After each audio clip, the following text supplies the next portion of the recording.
Hey folks, thanks for joining me today. We have the Barrette Avalon aluminum railing we will install. So after you have your posts installed, you will want to install your railing. And the railing actually has pretty good detailed descriptions. You can pause it right here, take a screenshot if you want, if you don't have the directions, but they all come with it.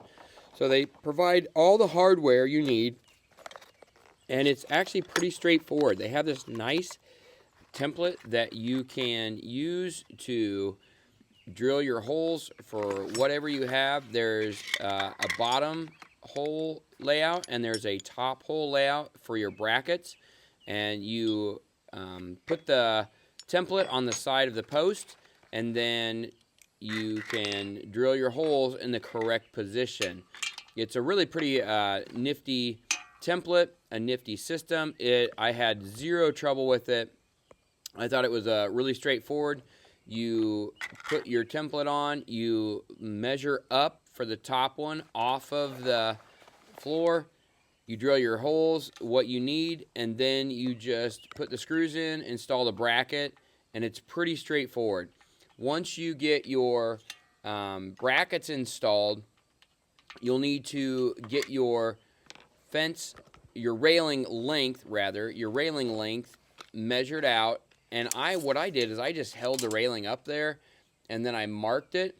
And then for this railing, I had just a little bit of space between the last spindle and the post.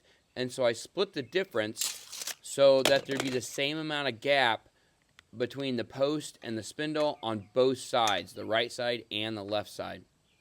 So that's my recommendation, is try to make those reveals, those gaps between the post and the first spindle on both sides. Try to make those the same. It'll just look a lot better in the long run, and you won't have any issues where you have like a big gap to start with and then a small gap to start with. But that template just goes on the side of your post, and then you just mark out where the holes go, and then you just drill them, and then just run the screws into the brackets. The railing sits down on the bracket, and then you have a top cap piece that covers up the railing part.